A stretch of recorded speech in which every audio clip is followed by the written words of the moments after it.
Okay. Start the meeting for the Advisory Planning Commission for the town of Sheridan for September the 18th, 2025. Everyone will join me in pledging allegiance. Pledge allegiance to the flag of the United States of America and to the republic for which it stands, one nation, under God, indivisible, with liberty and justice for all.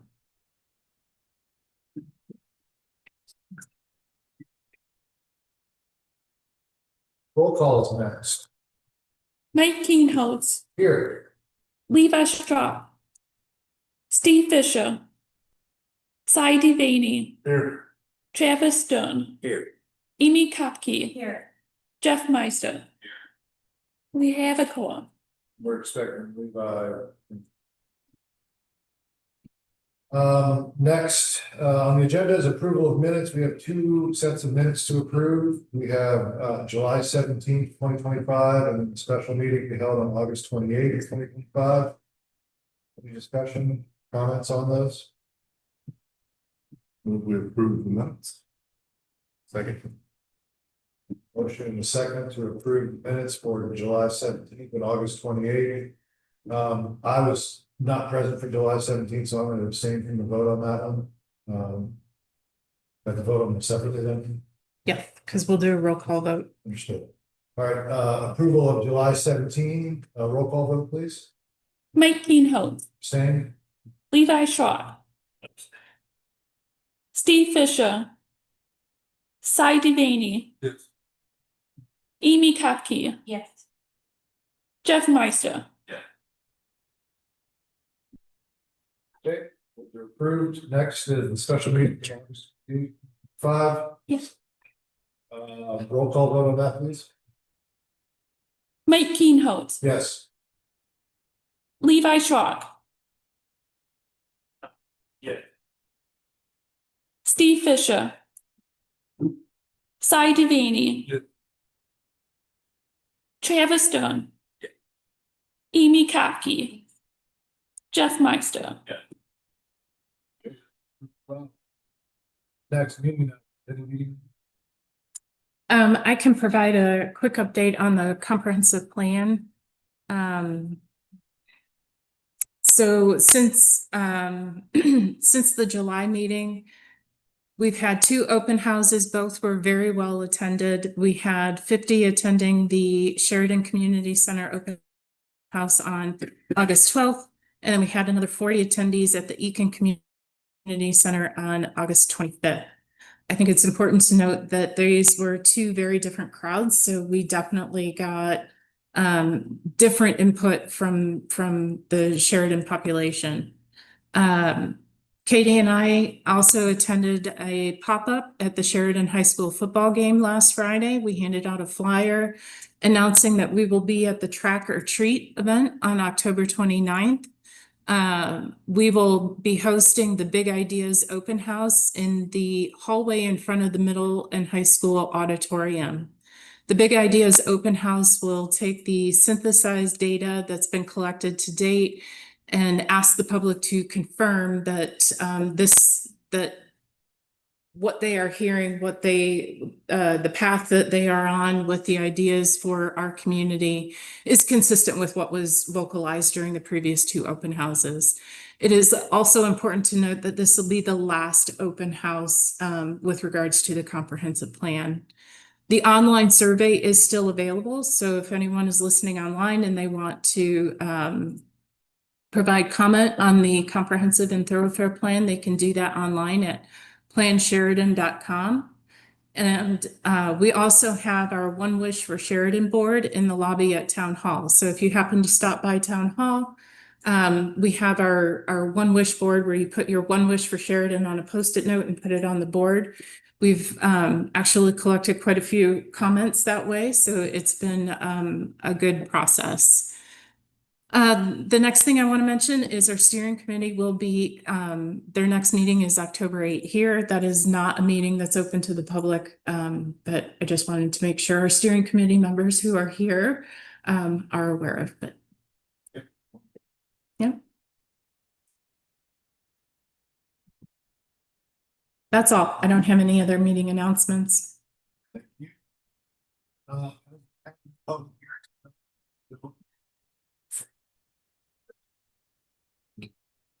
you found it, right? Correct. That's something. No public hearing. No. Some training. Yeah, given the conversation that we had last week regarding the zoning map, I thought zoning ordinance would be a good subject matter to cover at this week's or this month's meeting. This particular chapter in the citizen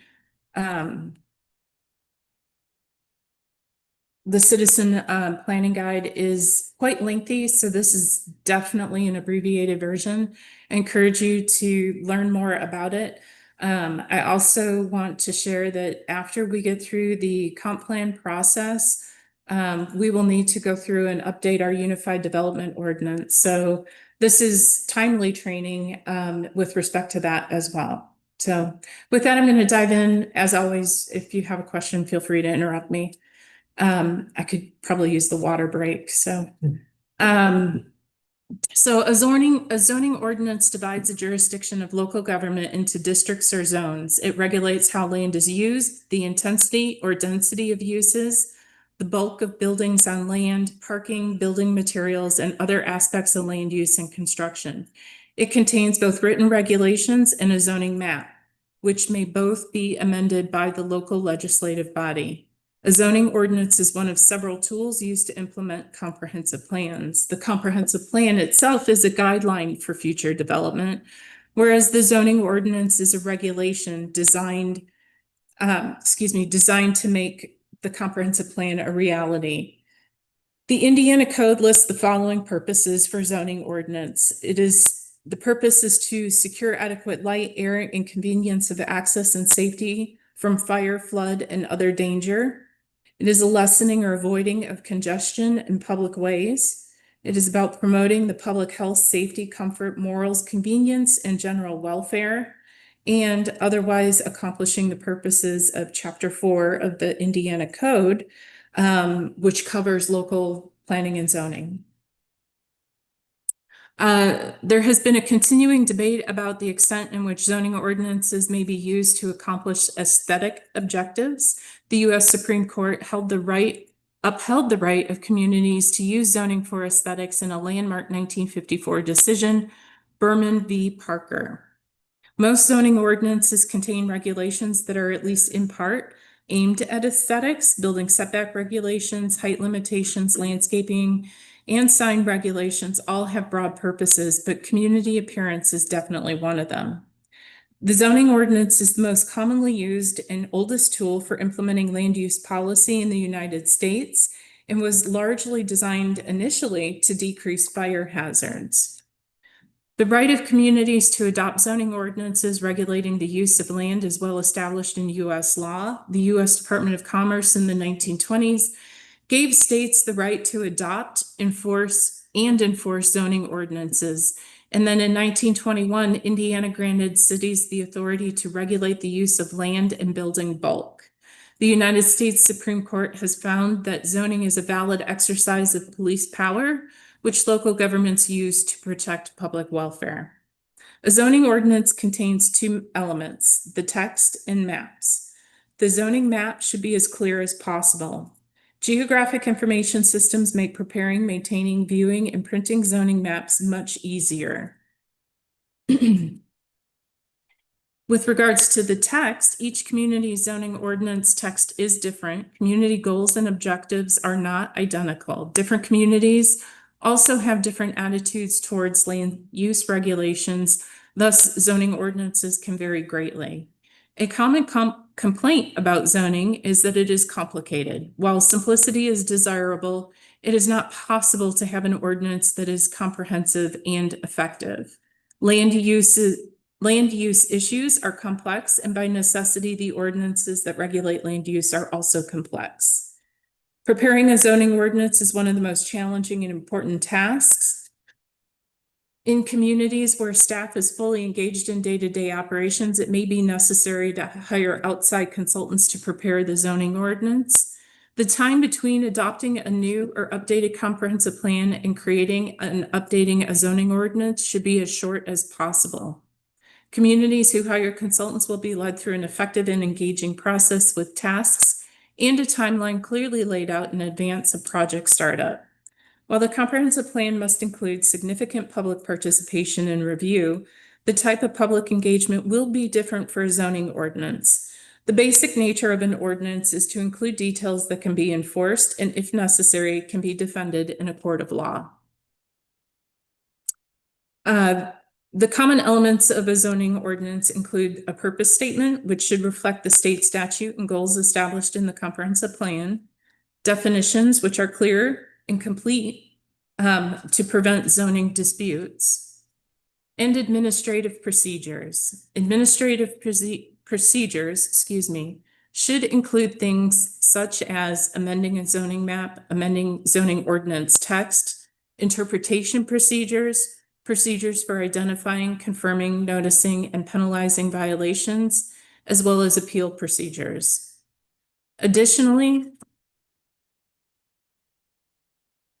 the zoning ordinance should outline your zoning districts. Zoning ordinances regulate the use of land. They establish districts and describe the uses permitted in each district.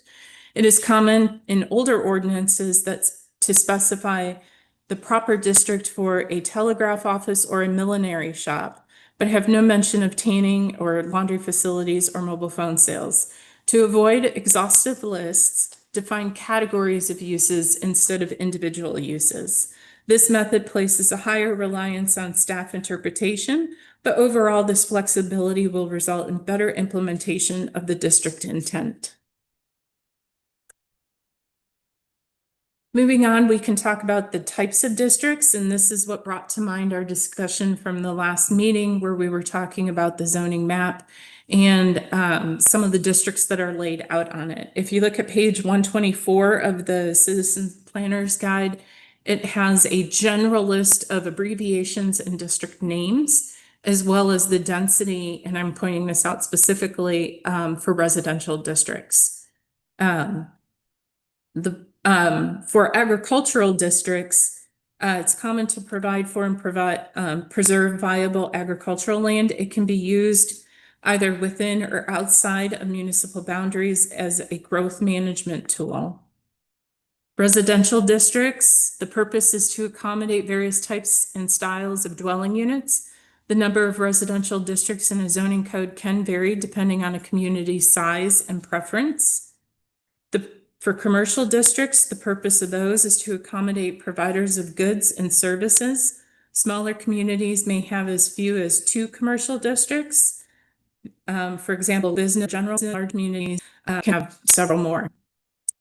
Mixed use districts are also becoming more commonplace. Mixed use districts allow different but compatible uses to share the same structure. So if you think of our historic downtown with shops and storefronts on the main level and then apartments or offices on a second level. Also, you'll find industrial districts, and the purpose of those is to accommodate manufacturing and warehousing uses. And then we also have business and office districts. The purpose of those is to provide opportunities for the campus development of large, potentially national or international services. These are typically located near major highways or airports. We have institutional and municipal districts. In our current zoning code, we call this a public service district. The purpose is to accommodate public and private institutions such as schools, hospitals, or large transportation facilities like airports and other municipal uses. Sometimes it can include things like treatment plants, power stations, or parks. For open space and recreational districts, the purpose of this district is to promote, protect, preserve a community's public and semi-public parkland and environmentally sensitive areas. This is not a district that we currently have in our zoning ordinance. Yes. What's that? No, that is a commercial business. Typically, when you're talking about open space or recreational districts, it's property owned by a municipality. It's It's specifying land that can be used for passive or active park use, or like I said, just to preserve an environmentally sensitive area. Mhm. So on the districts, Yes. residential current. Agree? Yeah. Well, with the county code, we have probably 5 or 6 now. Okay. So which is the rear 5%? 5 to 6. So you have the Sheridan portion of the code, which has residential districts, which you're all common, which you're used to. But then with the county code, we also have residential districts. Off the top of my head, I'm going to say 5. But work back then. Mm-hmm. Well, really two Mm-hmm. zone, two. Mm-hmm. So how do we go about utilizing? So I would recommend that we do that when we revise the UDO and we clarify the districts in that process, because then we're looking at zoning community-wide and we're not targeting individual homeowners simply because of location. What's that? This This body would provide the recommendation to the town council, who would provide final approval. the thing. Oh, Mhm. I completely agree. I completely agree. I think the county has brought in, some slightly different standards that we should probably take into consideration, because we may have parcels that are governed and impacted by that. But part of the going through and revising our UDO, part of that process isn't just looking at our comprehensive plan. It's also looking at the variances that have been petitioned for and seen by your Board of Zoning Appeals. And for example, we had a petition just this evening who, based on their zoning, should have 10 acres. However, their zoning or their property was split prior to the adoption of the UDO. So they had what was called a legally non-conforming property, meaning it was legally split previously. That's our assumption. But with the adoption of the new code, where it required 10 acres and they only had 5, they had to seek a variance for that. And it's a technicality. It's not really a variance because you want to build a taller home, or you need to encroach on a neighbor's property for a home addition. So things of that will also be evaluated and taken into consideration. And I think with that, we'll be able to define some of these zoning districts to more closely fit the parcels that exist in our community. And that was a very long-winded answer. I apologize, but. No, but it did answer the question. Thank you. Yep. So we have and are governed by what is called a unified development ordinance. Typically, unified development ordinances include not only zoning standards, but you'll see development and design standards as well as subdivision standards. So this next section I'm going to talk about is about our development and design standards. These are important to help determine the character of a district. So for example, will a downtown feature high-rise buildings, or will it have lower profile buildings? Development standards generally include yard setback, bulk density, coverage, height, accessory structure, regulations, etc. Parking is a common design standard that we take into consideration, and it's specifically to address parking spaces. For example, 9x18 space with the 24-foot aisle width for two-way traffic is usually a minimum number of parking spaces required based on square footage exceeding number of customers at full capacity, or even employees on a shift, are how parking is calculated. Some newer techniques have been adopted in many places that encourage shared parking, smaller parking spaces for compact cars, utilizing porous material or grassy lots for overflow parking and to accommodate water runoff, or establishing both a minimum and a maximum for the number of parking spaces. Also included in this section, you'll find landscaping and buffering.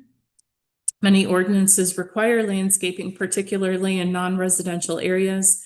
In some communities, landscaping is a high priority, where in others, it's considered less important. Buffering is generally required between developments of incompatible uses. For example, uses that generate a high level of noise, light, or traffic. You'd want to buffer them from more residentially natured properties. These regulations can be very simple or extremely complex. In determining these requirements, communities need to consider their goals and policies, as well as the capability of staff to administer and enforce the ordinance. When it comes to sign regulations, they encourage you to consider the goals and policies of your community. Signs can run the gamut from large and flashy and covered with corporate branding to very subtle, contextual, and representative of a particular community. It is important to balance the potential for signs to responsibly inform a reader without the possibility of it becoming a distraction or safety hazard. Regulations for the size, placement, design, reflectivity, acceptable lighting methods, and more, including motion and video, often spark debate. Home-based businesses are also regulated by our zoning code. People operating businesses from their homes has increased dramatically in recent years, especially since COVID. Until the 1980s, the most common way of regulating home occupations was to preclude outside employees and restrict a portion of the residence in which the business was conducted. Now it is becoming more complicated and definitely requires more careful thought. Non-conforming situations, as we were just discussing. Legal non-conforming situations are those that were legally established, including following proper procedures and acquiring proper permits prior to the effective date of adoption of a zoning ordinance, but under the new regulations would have been prohibited or otherwise restricted. It is typical in an ordinance not to allow the enlargement or expansion of a legal non-conforming situation without bringing the entire property into compliance, which is specifically the issue the Board of Zoning Appeals was dealing with earlier this evening. Illegal non-conforming situations are violations of any provision. The zoning ordinance should include enforcement procedures for bringing illegal non-conforming situations into conformity.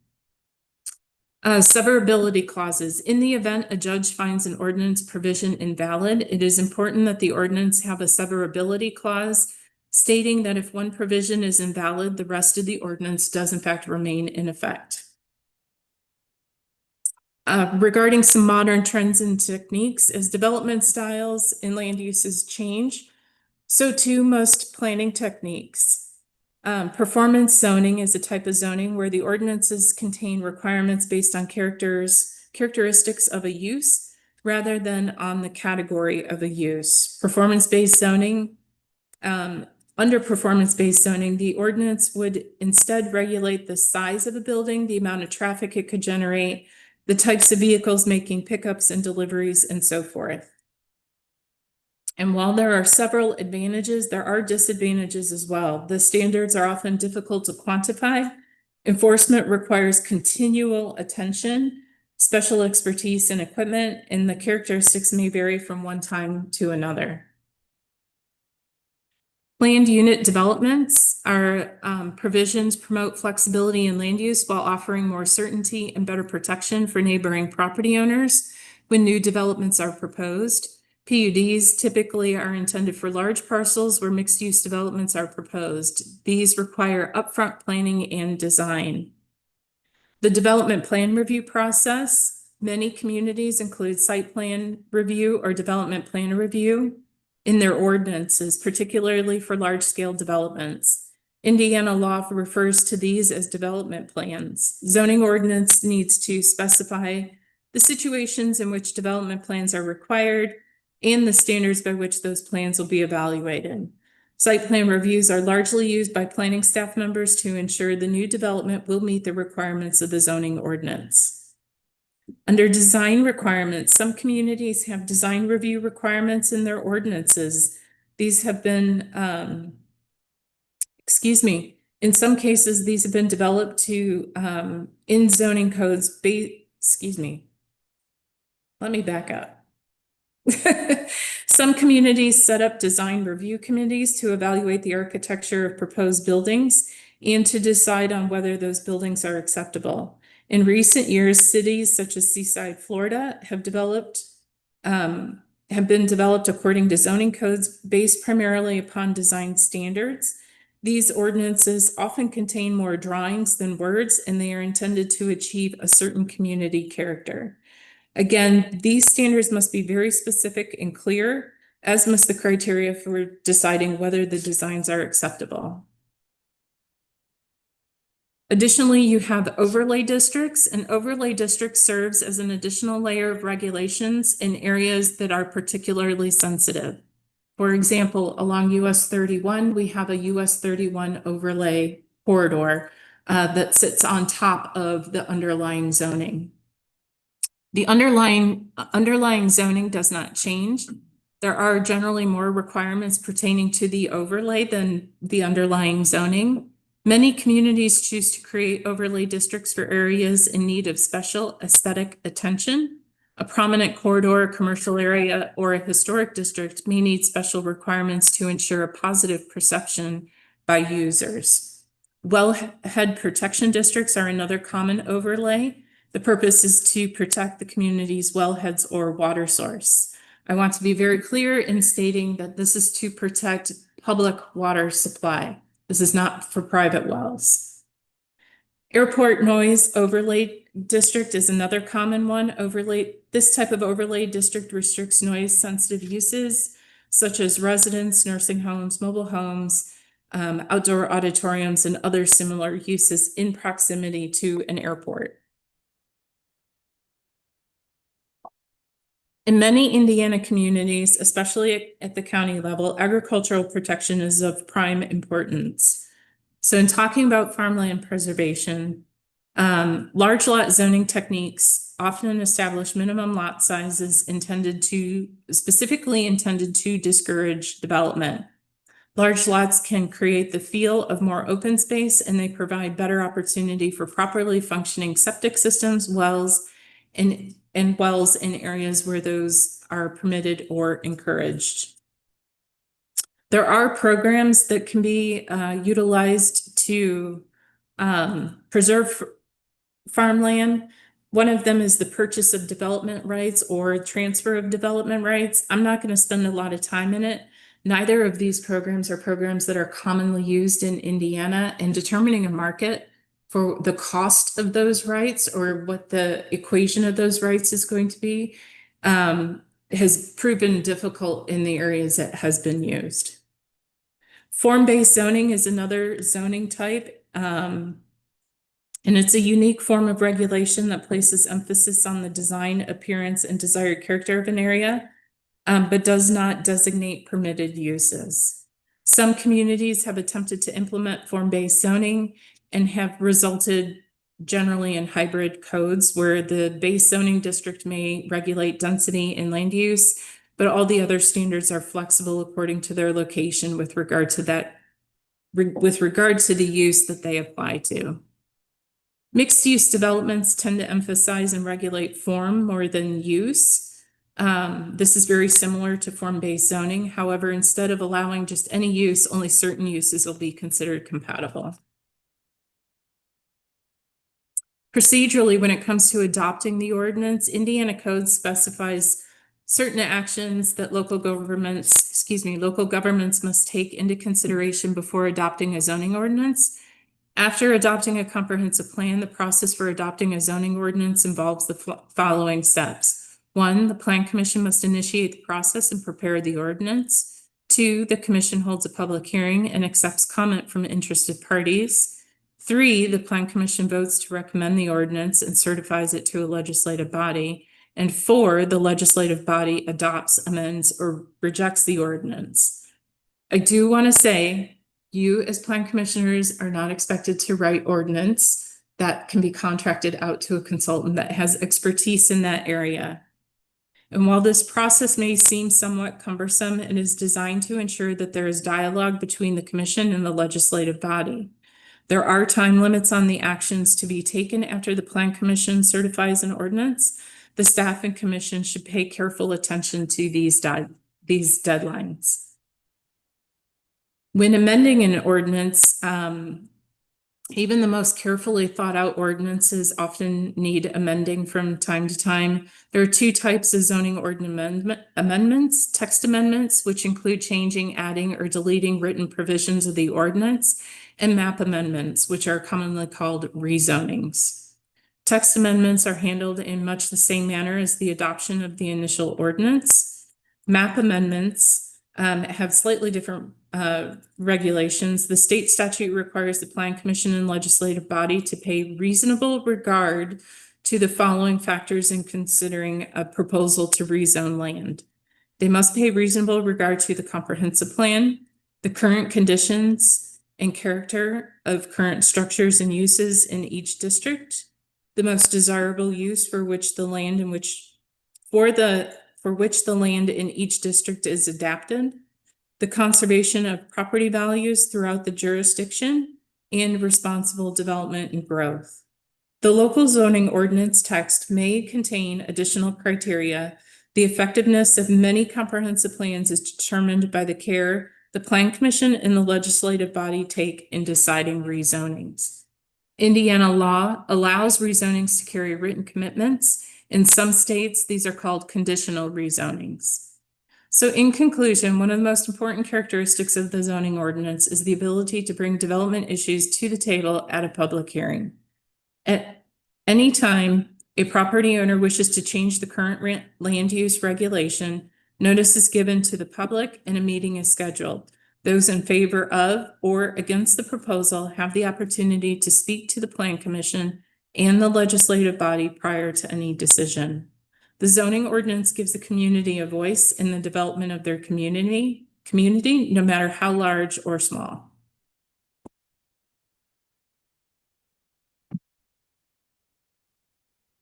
Any questions?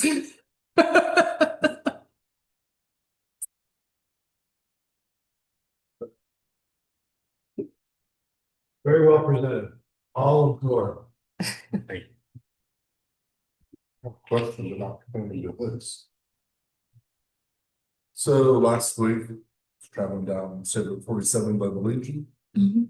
Over at the Wallace lot, there was a double wide, brand new double wide sitting there. Did that make its way into our community? It did. It's still allowed double wides? It did. If it depends on the nature of the structure that came in. If it is on wheels and it has a frame on wheels, it is considered a mobile home, and those are not permitted in our jurisdiction. However, if it lifts off the wheels and is then placed on a property, it's considered a modular home, and that is permitted in our community. Where did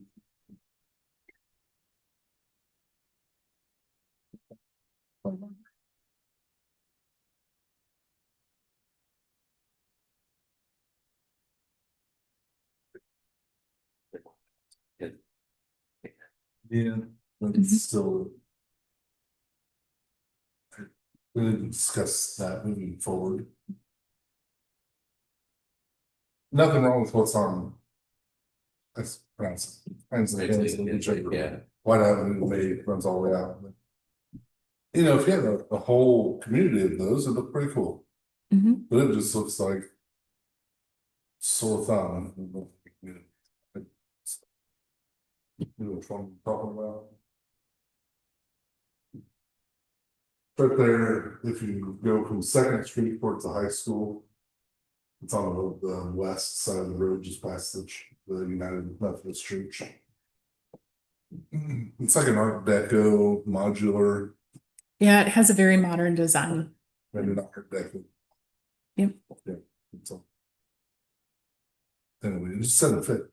Then it's probably really nice dwelling. That was my question. Do you feel it was sufficiently answered? No, because it wasn't the answer I wanted.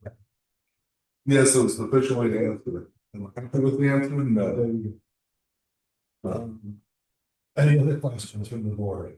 Or any other motion that anyone would like to suggest? Second. Motion and a second to adjourn. All those in favor signify by saying aye. Aye. All those opposed?